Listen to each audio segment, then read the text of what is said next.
Guess what, guys? CMHC changed the policies again. If you guys want to understand exactly how this affects you in your projects, stay tuned.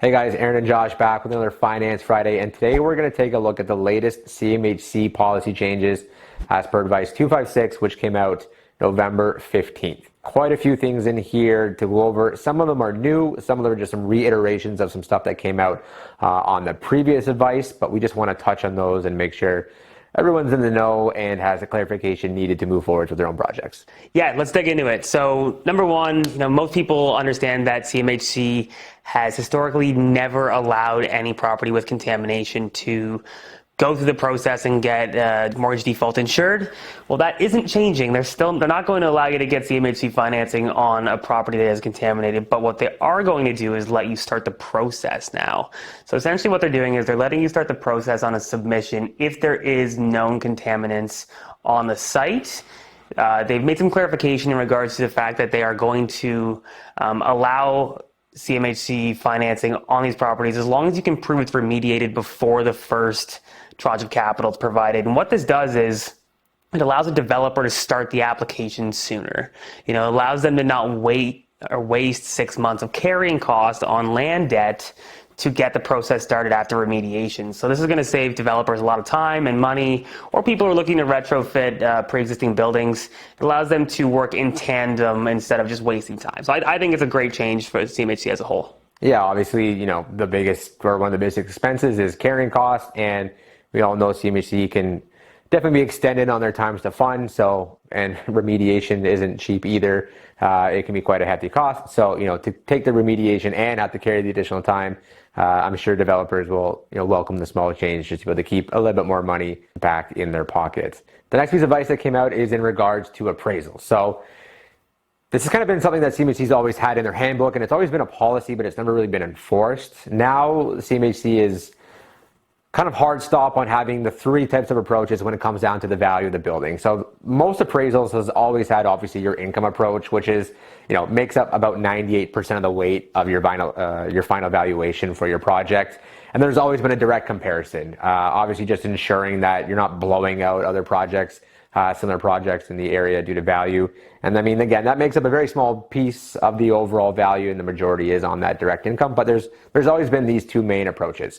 Every once in a while, you might see the third approach, which is the cost approach, which is essentially just taking a look at, the cost of the project to put together and that replacement cost on the back end.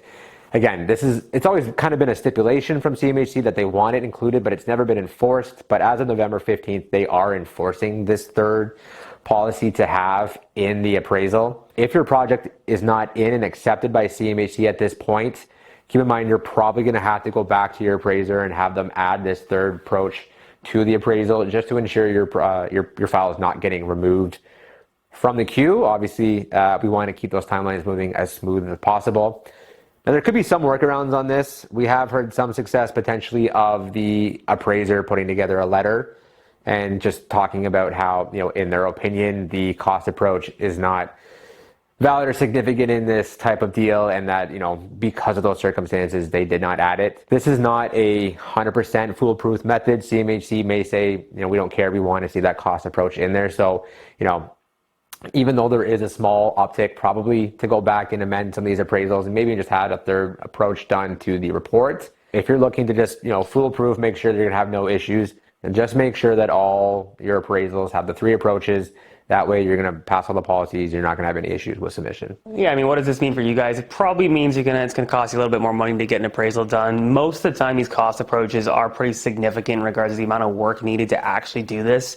So for a pre-existing building, for example, like most appraisers would say this is not a reflective way of being able to appraise a property, because they have to take a look at the age of the building and what it would actually cost for a replacement value. It does take a significant amount of work, and we've seen updates to appraisals ranging from $750 all the way up to $1,500 for the standalone addition to the actual appraisal. So keep in mind that this is going forward going to increase the cost of getting your appraisal.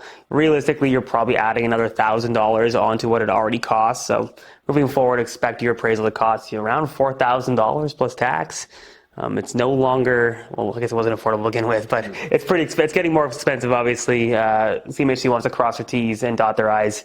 What was happening was, previous to this advice, if you had a property above 25 units, there was no requirement for an appraisal. The lender and CMHC would determine the value based off of comparables that we had provided to them. So it sounds as though they're being a little bit more conservative, and they would like to pass that onus on to a professional AACI certified appraiser to make sure that the valuations are corroborated. So, all in all, I think I think they're getting a little bit of pushback. I think a lot of appraisers don't think this is necessarily reflective or required. And I'm sure that CMHC has heard it from multiple people, but moving forward, as of right now, this is what's required for your new appraisals. One of the largest changes that CMHC has put in their last piece of advice is rental achievement. So if you take a look, or you're familiar with the standard CMHC program, there is rental achievement when you are doing construction on a new project, or if you are purchasing a brand new construction project. Rental achievement is essentially this. CMHC will fund you up to 75%, regardless of what type of overall loan to cost you are qualifying for. Standard can go up to 100%. CMHC will not advance funds past 75% loan to cost until you achieve your effective gross income. So it means you have to have a lease up on the building before CMHC is going to move ahead and allow those tranches to max out your loan. Taking a look at the MLI Select, previously there was no lease up required, which means that if you had 95% loan to cost, CMHC would just fund up into 95% loan to cost. Now, obviously, I think they are assessing the risk with the rental markets softening and some of these rents coming in a little bit lower. They just want to ensure that, obviously that income is going to be there to be able to support, and that you, the borrower, are not putting yourself in a tricky situation. The expectation right now isn't 100% clear as to where they're drawing that line with the MLI Select moving forwards. The best advice that we can give right now and what our lenders are passing on is just be prepared to have it cut at that 75% loan to cost. And then anything above that is going to be required to have lease up before that might be tranched out. Now, this could change depending on project, the size of your project, the area, depending on what the rents are. Maybe you get 80%, 85% before lease up. Again, this is a brand new rule, and we're going to kind of see how CMHC gauges this and where the majority of the files come back at. But as of now, I would just say, be prepared to be able to get up into 75% and then have lease up to be able to get that additional capital tranched out to you. Obviously, what this means for you guys as a borrower is, if you listen to any of our other videos, we talk about how important it is to have capital when you go into a construction project. If you're expecting to just come in and put 5% down in your project, get financing and exit out, it's not going to be that smooth anymore. You're going to have to put in that additional 25% after that, or 20%, I guess, on MLI Select to get from that 75 to 90%, 95% loan to cost. And then after you get the lease up, CMHC is going to kick that back to you. So just keep in mind, you have all these additional costs that you have to, have the money for, and this is going to be an additional thing that you're going to have additional capital for. So again, it's not just going to be 5%. You're definitely going to have capital reserves on this one, and at least an additional 20% of the budget. Shocker, this is what we always recommend individuals to have, 20% of your budget. Have that in your pocket. Be prepared to be able to front those remaining costs before CMHC kicks back. Now, I think this is fundamentally just a change to the product without changing the loan to cost metric. They're no longer just saying you can skate by with the minimum amount of equity required. This policy decision essentially changes the amount of liquidity required by a borrower. And I think that that's going to be more evident as we start to go through some of these other construction projects moving forward. Again, I guess it's really unclear as to the size of projects. There's a lot of people speculating, is it a $100 million project? Is it on the bigger projects that have more risk? Is it on small projects? Is it all projects? That information isn't out yet, but we are hearing from lenders that you should follow the requirements that Ehren just said. Have the 20% of the cost of projects available to you. You don't want to have the minimum amount, especially when you're going through a construction project. And I think too important, it's not just construction projects, it's purchasing new construction too. So if you're buying purpose-built stuff directly from a developer or a contractor, whatever it is, brand new construction, and it's not leased up, CMHC does still have the right to hold back until you get rental achievement. So even though you're purchasing it and not actually going through the construction, and you're banking on just putting 5% down, keep in mind, until you get that building leased up, CMHC can hold back, an additional 20% of the cost. So again, make sure you have the additional capital to come in, put that money down, and then lease it up before CMHC kicks you back the rest of those funds. So as many of you guys know, accessibility is a way to be able to get your points with the MLI Select product, and it has been looked at a little bit more heavily since the policy changed on the getting energy efficiency points in Ontario, at least from 100 points to 50 points. So people are trying to find a way to be able to get that extra 20 or 30 points to get them to that extra 5-year amortization. Now, there wasn't really a ton of clarity in regards to the accessibility requirements for walk-up apartments, and that has actually changed. CMHC now requires that if you have common elements of your building that can be accessed by everybody in the building, it has to be deemed as accessible. So anybody who has an apartment building that doesn't have an elevator and it isn't going to be able to get any sort of accessibility points for your project. So keep that in mind, is that you can't actually just allocate the bottom floor to be accessible and try to get your points. You are going to need some sort of elevator or general access if you have a multifamily building. Yeah, definitely talk to your architect on this one. I mean, admittedly, this is way outside my own purview. I have no idea what the Rick Hansen Foundation requires in terms of getting your accessibility. So talk to your architect, make sure they have that completely dialed out for you so that if you are going that route, you're going to be able to meet everything and not have any hiccups down the road with funding.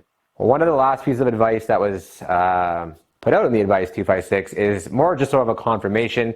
So obviously a few months ago, as of September, they came out with the removal of the broker correspondence program, meaning that brokers were not able to go out and get the COI directly from CMHC and then shop it around. We have to now first shop the deal to the lenders and ensure that we're getting the best pricing, then commit to that lender, move ahead with the COI. There was some issues with some brokers / lenders that are out there where they're trying to decide, are we brokers, are we lenders, how do we go about this?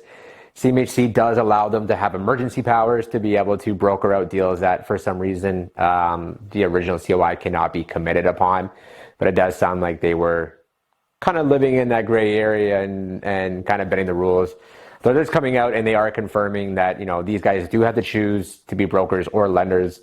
I'm going to assume most of them are going to be lenders, as that is probably the biggest dollar value for them. So just again, understanding that this just means it is more difficult for you now to get these pricing options. You really do have to work with a broker that has the ability to shop this around and get the pricing first and understanding who's going to be giving the best pricing, because there's no more shopping around the COIs. And if you do happen to go with one of these lenders where they're brokers / lenders, again, just understanding that if your rep is telling you, hey, we can get you the COI and then we can shop it, it's not happening. CMHC's cracking down on it. They're enforcing it. They're making sure it's not falling through the cracks anymore. So again, just understanding your options to be able to get you the best pricing, the best terms on your projects before you get stuck in that COI.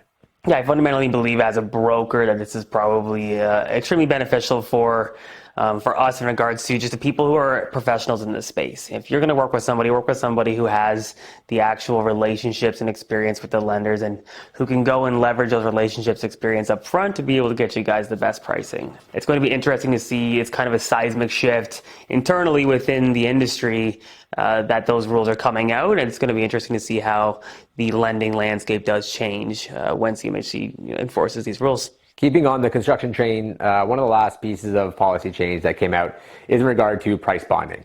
So previously, CMHC required you to have price bonding set up with the builder or hire someone that was eligible to be able to waive the price bonding.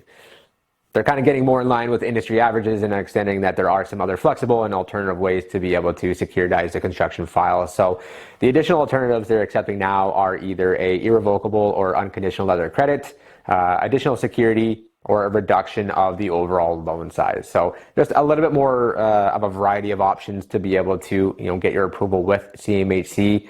Again, it's going to be a little bit more flexible. So this is overall a good change. This isn't something that's going to impede your financing. It's going to give you a bit more flexibility, especially for those newer or more mid-level investors. Yeah, absolutely. I believe that CMHC is going to continue to change with the ever-changing market.